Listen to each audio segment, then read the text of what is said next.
Hello everyone, welcome to this channel LIS Mind Map. Today's topic is sources of information. आज का विषय है सूचना स्रोतों के बारे में। ये डिफरेंट सोर्सेज ऑफ इंफॉर्मेशन हैं। इससे पूर्व यह जानना जरूरी है इसके डेफिनेशन के बारे में, और मैं देखता हूं और जानने की कोशिश करता हूं कि यह है क्या। Sources of information are material और channels through which information is obtained, recorded and communicated। यानी यह बताना चाह रहा है कि सोर्सेज ऑफ इंफॉर्मेशन जो है वो हमारा एक ऐसा स्रोत है जहां साधन और माध्यम है जिनके माध्यम से हम किसी जानकारी को प्राप्त करते हैं जो संचित एवं प्रसारित की जाती है। इंफॉर्मेशन के बारे में हम सभी जानते हैं कि ये क्या है। ये ऑर्गेनाइज्ड जो डेटा हमारी होती है, यानी it is organized, meaningful and processed data is called information। तो यह सिंपल सा और लेमन स्टाइल में अगर मैं कहूं इंफॉर्मेशन क्या है, जब किसी मानव मस्तिष्क में उत्पन्न विचार उत्पन्न होते हैं और जब वह किसी दूसरे तक पहुंचाते हैं तो यह प्रक्रिया हमारी क्या कहलाती है, यही इंफॉर्मेशन कहलाती है। ये सामान्य हमारा एक डेफिनेशन है, बट यहां पे है कि सोर्स ऑफ इंफॉर्मेशन है। तो सोर्स ऑफ इंफॉर्मेशन जहां से किसी भी रीडिंग मटेरियल्स हो या कोई ऐसे सोर्सेज हो और हमें इंफॉर्मेशन प्राप्त होती है, तो सूचना जब प्राप्त होती है तो वह किस सोर्सेज से हो रही है, इसलिए ये हम कहां से किस रिकॉर्डेड सोर्स से कर रहे हैं, तब ये हमारा क्या कहलाता है, सोर्स ऑफ इंफॉर्मेशन। इस सोर्स ऑफ इंफॉर्मेशन को इसके विभिन्न प्रकार हैं और इसे कई प्रकारों में बांटा गया है और क्लासिफाई भी किया गया है। इसके बारे में हम सभी लोग जानेंगे। बहुत सारे प्रश्न इसे पूछे जाते रहे हैं। चलिए देख लेते हैं कि अब हमारा प्राइमरी सोर्स क्या होता है। देखिए इसमें primary sources, secondary sources and tertiary sources, इसमें भी यह मूल रूप से देखा जाए तो कई वैज्ञानिकों ने इसके बारे में बताया है, उस पर भी आगे मैं डिस्कस करूंगा इसी कड़ी में। लेकिन पहले तो यह जाने हम कि primary, secondary and tertiary sources यानी सोर्सेज ऑफ इंफॉर्मेशन जो है वो हमारा क्या है। तो पहला प्राइमरी, दूसरा secondary and tertiary sources. Primary sources क्या है? Primary sources contains original first hand information without interpretation. It means कि यह कह रहा है कि प्राइमरी सोर्स जो हमारा होता है वो विदाउट इंटरप्रिटेशन, यानी किसी भी तरह का कोई हस्तक्षेप नहीं हुआ, उसमें कोई इंटरप्रेट नहीं किया गया होगा और पूरी तरह से ये मौलिक और प्रत्यक्ष जानकारी जहां से हमें प्राप्त होती है और मैंने जिस सोर्स से लिया है वही हमारा क्या बन जाता है, जिस सोर्स का मैंने यूज किया तो वो हमारा प्राइमरी सोर्स कहलाता है। जैसे यहां पर एग्जांपल्स दिया गया, research articles, thesis, dissertation, patents, conference papers, diaries and letters. ये समझ में बातें आ रही है कि ये कैसे मौलिक है। देखिए, when first come, which one first come, then it is comes under the primary sources। यानी जब फर्स्ट टाइम हमारे पास इंफॉर्मेशन आता है इट इज कॉल्ड प्राइमरी। अब यहां पर जैसे रिसर्च आर्टिकल्स क्या करते हैं, हम शोध करते हैं और उसे मैं लिखता हूं तो ये इट इज माय फर्स्ट और ओरिजिनल ये हमारा जो आर्टिकल्स है, so it comes under the primary sources. Thesis बिल्कुल उसी तरह से मैं शोध करता हूं, डिसर्टेशन जो हमारे लेख होते हैं, तो यह सारी चीजें हमारी क्या हो गई कि मौलिक होती है और जिसमें मौलिकता हो वह हमारा क्या होता है, विदाउट इंटरप्रिटेशन ऑफ इंफॉर्मेशन और फर्स्ट हैंड हो तो वह हमारा क्या होता है, primary sources of information. Simple सा। और इस एग्जांपल से रिलेटेड प्रश्न कई बार पूछे गए हैं। आपको ऑप्शन में अभ्यास में आगे डिस्कस करूंगा जब हम लोग एक्सरसाइज करेंगे। तो ये तो primary sources of information. Secondary sources of information, when after comes the primary sources, simply we can say here कि after comes primary sources it becomes the secondary sources of information. यानी primary के बाद जब आता है, यानी कि वो हमारा मौलिकता के बाद फिर हमारा क्या होता है कि उसे जब मैं देखता हूं, यानी कोई लेख है हमारा, रिसर्च आर्टिकल्स है, और उसे मैं क्या कर रहा हूं, रिव्यू कर रहा हूं, देख रहा हूं। यानी पूर्व में ये क्या हुआ, रिसर्च हुआ और उस पर मैं क्या कर रहा हूं, कुछ वर्क कर रहा हूं, यानी देख रहा हूं कि वो लिटरेचर्स को, और देखने के बाद पुनः मैं उस पर कार्य कर रहा हूं, तो it is the secondary source. क्योंकि आफ्टर फर्स्ट है ना, कम्स फर्स्ट, यानी कि ये हमारा क्या होता है, प्राइमरी के बाद जब हमारा ये सोर्सेज आता है तो it becomes the secondary sources of information. और इसमें हम लोग इंटरप्रेट करते हैं, करेंगे, क्योंकि मैं जब रिव्यू ऑफ लिटरेचर करता हूं, बहुत सारे साहित्यिक चीजों को पढ़ता हूं, लेख को पढ़ता हूं, तो उसमें कुछ हमारा क्या होता है, उसकी जो मौलिकता है, उस मौलिकता में मैं अपनी मौलिकता को भी क्या करता हूं, रखता हूं, और मिलाकर उस लेख को, आर्टिकल्स को तैयार करता हूं, तो it is called secondary sources of information. तो यहां इसी बात को ये स्पष्ट कर रहा है कि द्वितीय सोर्सेज जो हमारा है, देखिए ये क्या है कि ऐसे होते हैं जो विश्लेषण, व्याख्या और संक्षेप प्रस्तुत करते हैं।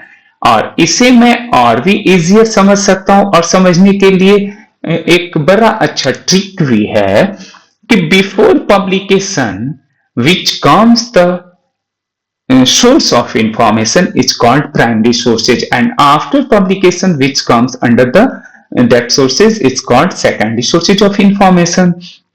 अब समझने वाली बात है, ये आसान, कि हमारा आसान बनाता है। देखिए बिफोर पब्लिकेशन अभी हम लोगों ने जो ऊपर डिस्कस किया, ये क्या है, रिसर्च आर्टिकल्स बिफोर पब्लिकेशन, यानी किसी पब्लिशर्स का हस्तक्षेप नहीं हुआ यहां पर, तो ये हमारा है।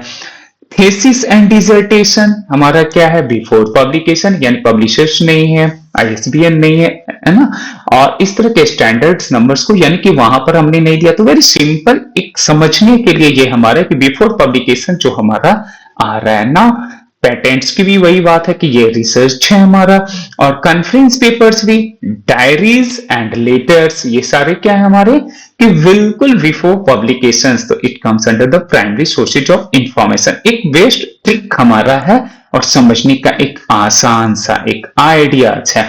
सेकेंडरी सोर्सेज जैसा कि मैंने बोला कि ये आपका आफ्टर पब्लिकेशन। अब देखिए टेक्स्ट बुक हमारा क्या है, किसी पब्लिशर्स के द्वारा, अगर मैंने किसी बुक को लिखी है और वह बुक हमारा कहां से पब्लिश होता है, और पब्लिश होता है तो पब्लिशर्स के पास जाता है और पब्लिशर्स उसे प्रकाशित करता है। इट मींस कि आफ्टर पब्लिकेशन, तो ये हमारा टेक्स्ट बुक कैसा है, after publication. Secondary sources of review articles, आप आर्टिकल्स क्या करते हैं, किसी डिफरेंट जर्नल्स में आप उसके रिव्यू कर रहे हैं, यानी कि वो पब्लिश हो चुका है, उसके ISSN नंबर बेस्ड है हमारे, तो उस पे वो जर्नल्स में पब्लिश्ड हुआ है, पेरियोडिकल्स में पब्लिश्ड हुआ है। रेफरेंस बुक, इट मींस कि जैसे इंसाइक्लोपीडिया हमारा है। इंडेक्सिंग एब्स्ट्रैक्टिंग, वो पब्लिश्ड हो चुका है। तो इट इज जो आफ्टर पब्लिकेशन हो वो हमारा क्या हो जाएगा, सेकेंडरी सोर्सेज ऑफ इंफॉर्मेशन। रही बात इंडेक्सिंग और एब्स्ट्रैक्टिंग, इस पर तो मैं विशेष डिस्कस करूंगा आगे, जो हमारे होंगे इस पर एक स्पेशल बनाऊंगा। लेकिन यहाँ ये समझने की, ये जो हमारा इंडेक्सिंग और एब्स्ट्रैक्टिंग है, इससे काफी प्रश्न पूछे गए हैं, बारंबार पूछे जा रहे हैं कि यह किसका एग्जाम्पल है, प्राइमरी सोर्सेज, सेकेंडरी सोर्सेज और टर्शियरी सोर्सेज ऑफ इंफॉर्मेशन का। तो यह जानने की ये हमारा बहुत इंपॉर्टेंट तो ये हमारे हो गए इंडेक्सिंग एंड एब्स्ट्रैक्टिंग जर्नल जो है वो secondary sources of information. Now हम लोग देखते हैं कि tertiary sources provide condensed and ready reference information. Tertiary sources वैसा होगा जहां पर हमारा क्या होगा कि जो रेडी रेफरेंस होगा, जिसमें हमारे रेडीमेड आंसर होंगे। मैं जब हमारे पास कोई यूजर्स आते हैं और मैं उस यूजर्स को क्या करता हूं कि इंस्टेंट उसके प्रॉब्लम्स को दूर कर लेता हूं, उसके प्रश्नों के जवाब से उसकी जिज्ञासाओं को शांत करता हूं। अगर इस तरह का है तो ये हमारा tertiary sources of information, it is the definition. But simply मैं कह सकता हूं कि जिसमें it is the combination of primary and secondary sources, it becomes the tertiary sources of information. तो जिसमें प्राइमरी और सेकेंडरी सोर्सेज हमारा क्या हो कि वो कंबाइंड कर दिया गया हो और तब बना हो, ऐसा हमारा टर्शियरी सोर्सेज ऑफ, जैसे इंसाइक्लोपीडिया। हमारा इंसाइक्लोपीडिया क्या है? Tertiary sources of information. Handbook सारे पब्लिश्ड है, प्राइमरी एंड सेकेंडरी, यानी कि मैं उसमें रॉ एंड बाद का जो हमारा पब्लिश्ड है उन सभी को और आइडिया के साथ ये तैयार करता हूं, तो so it becomes the tertiary sources of information. Handbooks, dictionaries, yearbooks and almanac. तो यह सारे के सारे हमारे क्या हो गए? Tertiary sources of information. इन सभी पर बहुत सारे साइंटिस्ट और मनोवैज्ञानिकों ने काम किया है, ठीक है। अब जिसमें नाम है ब्रैडफोर्ड का है, एम्बी लाइन का है, ग्रोगन का है, एजे वेल्स का है एंड रंगनाथन का है। इन लोगों ने डिफरेंट जो सोर्सेज ऑफ इंफॉर्मेशन है उनके बारे में बताया है कि ये हमारा है क्या। जैसे रंगनाथन के बारे में कहें तो उन्होंने क्या बताया है, ग्रोगन के बारे में कहें तो उन्होंने भी प्राइमरी, सेकेंडरी, टर्शियरी के रूप में उन्होंने बात किया है। उसी तरह से देखता हूं कि एसी ब्रैडफोर्ड जो यहां पहला हम लोग देख रहे हैं कि कोर सोर्सेज और रिलेटेड सोर्सेज की बात करते हैं। क्या करते हैं यहां पर कि कोर जर्नल्स, इट मींस कि कोर सोर्सेज की बात करते हैं कि ये जो हमारा सोर्सेज ऑफ इंफॉर्मेशन है वो क्या है? कोर सोर्सेज है।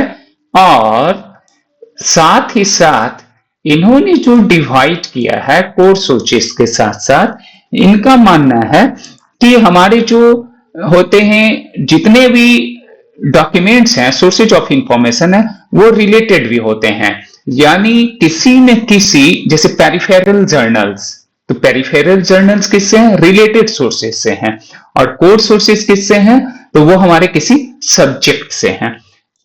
हम सिंपली इस पर तो आगे करेंगे, बट इसमें सिंपली हम यह जानना चाहेंगे कि ब्रैडफोर्ड ने क्या किया है कि कोर जर्नल्स यानी कोर सोर्स, और दूसरा यहां पर दो चीजों में इन्होंने बांटा है, कोर सोर्स और रिलेटेड सोर्स। ये याद रखना है, core and related sources of document, बहुत इंपॉर्टेंट। कोर एंड रिलेटेड, यहां पर मैं लिख दूं रिलेटेड सोर्सेज ऑफ इंफॉर्मेशन। इन दो चीजों में इन्होंने क्या किया है? डिवाइड किया है, बांटा है। Types of sources of information, course जो ब्रैडफोर्ड का है, core sources of information and related sources of information. उसी तरह से एम्बी लाइन ने क्या किया है? बताया है कि फॉर्मल एंड इनफॉर्मल, हमारा फॉर्मल जो फॉर्मेलिटीज नियम के अनुकूल, और इनफॉर्मल जो थोड़ा हम उस नियमों से हटकर हम जहां पर आवश्यकता है उसे यूज करता हूं, तो इनफॉर्मल, राइट। तो ये एम्बी लाइन ने फॉर्मल और इनफॉर्मल में क्या किया है? डॉक्यूमेंट्स, सोर्सेज ऑफ डॉक्यूमेंट्स को बांटा है दो में। ग्रोगन के द्वारा क्या किया गया है? Primary, secondary and tertiary sources of information में ये बांटा है। बहुत इंपॉर्टेंट ये प्रश्न कई बार पूछे गए हैं और संभावनाएं अभी तो इस पर जा रही है कि ये हमारा कोर एंड रिलेटेड किसके द्वारा? ब्रैडफोर्ड के द्वारा। ये बहुत इंपॉर्टेंट आपके लिए बन सकता है। नाउ एजे वेल्स जो साइंटिस्ट हैं उन्होंने बताया है कि documentary and non documentary, documentary हमारा क्या है? जो डॉक्यूमेंट से रिलेटेड होगा। नॉन डॉक्यूमेंट्री हमारा क्या होगा? जैसे इंस्टीट्यूशन हो गया, पर्सन से जब हम किसी इंफॉर्मेशन को लेते हैं तो it is comes under the non documentary. तो एजे वेल्स ने डॉक्यूमेंट्री एंड नॉन डॉक्यूमेंट्री में बांटा है। और बहुत ही इंपॉर्टेंट, जैसा कि हम सभी लोग यहां देख रहे हैं, डॉक्टर एस.आर. रंगनाथन ने क्या किया है?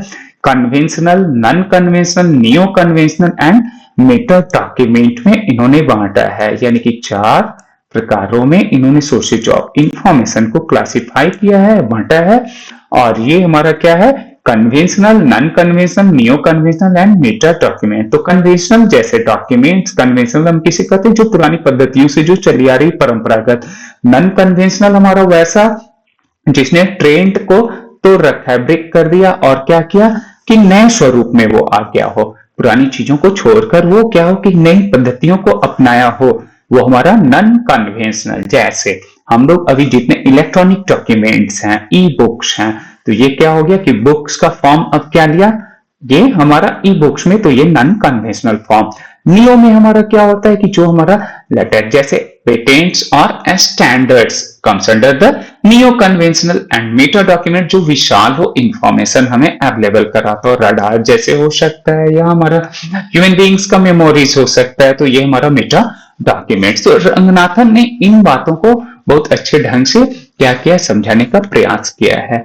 तो ये हमारे चार है ना, इस तरह से क्लासिफाई किया है सभी लोगों ने अलग अलग। ये मैचिंग में काफी प्रश्न आ सकते हैं, बहुत इंपॉर्टेंट हमारे लिए ये बनता है और कई बार प्रश्न पूछे गए हैं, इस पर अवश्य हम लोग फोकस करेंगे। नाउ अब देखते हैं स्कॉलर्स के लिए कि ये बेसिस ऑफ क्लासिफिकेशन रंगनाथन ने क्या किया। तो देखिए यहाँ पर रंगनाथन की बात हम लोग करते हैं, तो रंगनाथन महोदय ने क्या किया है कि यह जो है ओरिजिनलिटी ऑफ इंफॉर्मेशन, ये ओरिजिनलिटी को यहां पर इससे भी मैच करने के लिए दिया जा सकता है। ग्रोगन के द्वारा क्या है कि ये लेवल ऑफ इंफॉर्मेशन के आधार पर सोर्सेज ऑफ इंफॉर्मेशन को क्या किया, क्लासिफाई किया। ये ओरिजिनलिटी ऑफ इंफॉर्मेशन के आधार पर रंगनाथन ने किया है। वही conventional, non conventional, neo conventional और मेटा डॉक्यूमेंट की जो मैं बात करता हूं, और ये लेवल ऑफ इंफॉर्मेशन पर एजी वेल्स जो कहते हैं कि ये डॉक्यूमेंट्री के नेचर के आधार पर, तो ये नेचर के आधार पर इन्होंने क्या किया, क्लासिफाई किया है या उसके प्रकारों में ये वर्गीकरण किया है।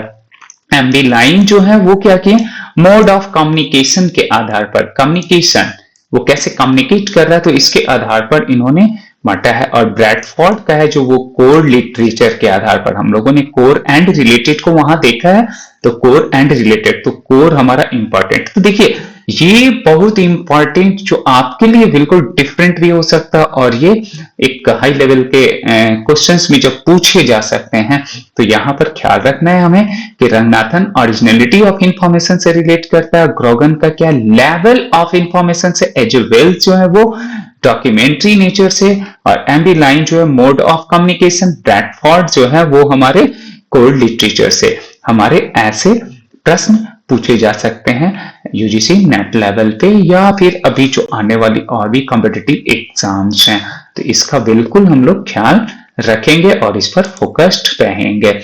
कुछ प्रैक्टिस की तरफ चलता हूं और let's see primary sources of information contents. ये प्राइमरी सोर्सेज ऑफ इंफॉर्मेशन जो है वो हमारा क्या होता है ना, प्राथमिक सूचना स्रोत में क्या होता है, तो क्या होता है, क्या कंपाइल्ड इंफॉर्मेशन होता है, ओरिजिनल इंफॉर्मेशन होता है, कंडेंस्ड इंफॉर्मेशन या इवैल्यूएटेड इंफॉर्मेशन।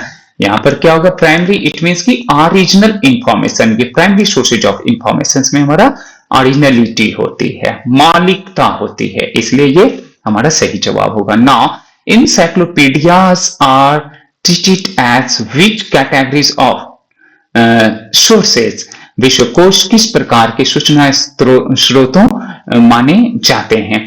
तो ये इंसाइक्लोपीडियाज हमारा क्या होगा, इंसाइक्लोपीडियाज के बारे में हम लोगों ने देखा है, और बिल्कुल बहुत ही सटीक और सही जवाब हमारे लिए क्या होगा कि आप देख लें यहां पर कैसा है, टर्शियरी सोर्सेज ऑफ इंफॉर्मेशन। तो हम क्या, हमारी जानकारी से हम सभी लोगों को क्या मेरा जवाब होना चाहिए यहाँ पर, encyclopedia tertiary sources of information, बिल्कुल सही है। नाउ नेक्स्ट क्वेश्चंस को देखें, which of the following is a secondary sources of information. Secondary sources of information ये क्या होता है, आफ्टर ये जो हमारा क्या होता है publication, before publication primary, this is the trick. After publication it means कि देखिए रिसर्च आर्टिकल्स तो होगा नहीं, देखिए कितना अच्छा ट्रिक है, ये आपको याद करने की जरूरत नहीं, थेसिस नहीं होगा, पेटेंट नहीं होगा, ये सारा। तो क्या होता है पब्लिकेशन, मैंने बोला after publication, this is the trick, तो text book is the right answer. कितना इजियर है, राइट।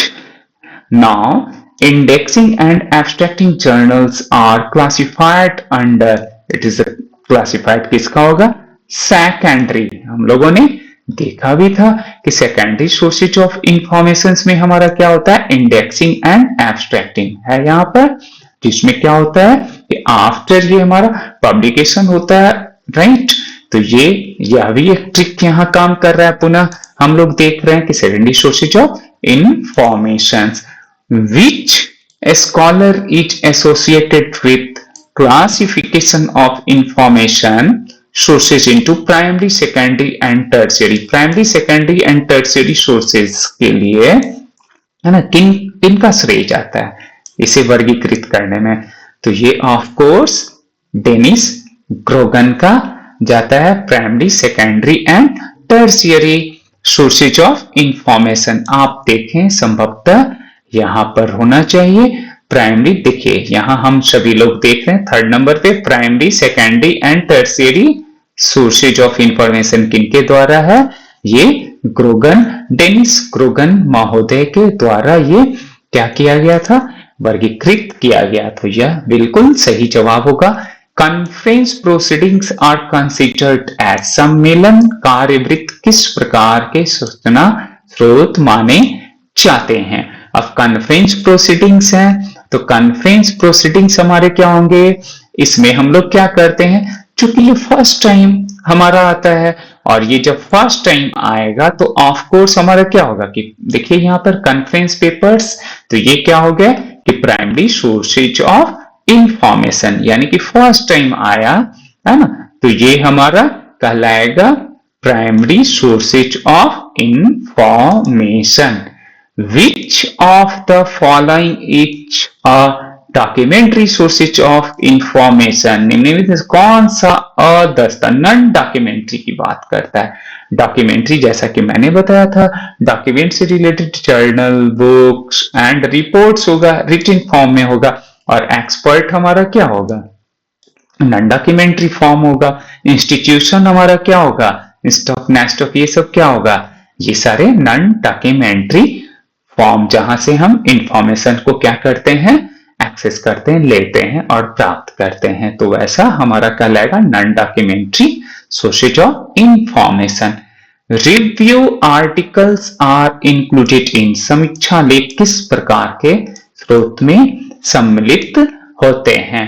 अब देखिए रिव्यू आर्टिकल्स की बात कर रहा है तो रिव्यू आर्टिकल्स है उसे मैं रिव्यू, यानी इट मींस कि ये पब्लिश हो चुका है, राइट, देन मैं क्या कर रहा हूं, उसे रिव्यू कर रहा हूं उस लिटरेचर्स को, तो ऑफ कोर्स ये हमारा क्या हो गया आफ्टर पब्लिकेशन, इट मींस कि it is the comes under the secondary sources of information. Very simple and easier trick, मुझे लगता है इससे आसान ट्रिक नहीं हो सकता है हमें समझने के लिए। आप कितनी पुस्तकों में पढ़ना पड़ता है, मेहनत करना पड़ता है शो, लेकिन कभी कभी हमारे पास क्या होते हैं कि कुछ ऐसे ट्रिक्स होते हैं, कुछ साइंस होते हैं जो हमें क्या करते हैं, इजियर बना देते हैं। तो इस प्रकार आज हम लोगों ने क्या किया कि सोर्सेज ऑफ इंफॉर्मेशन को देखा, समझा और साथ ही साथ कुछ एक्सरसाइज भी किया। सो आपने बहुत पेशेंसली वॉच किया। Thank you so much once again. पुनः मिलता हूं नए टॉपिक के साथ।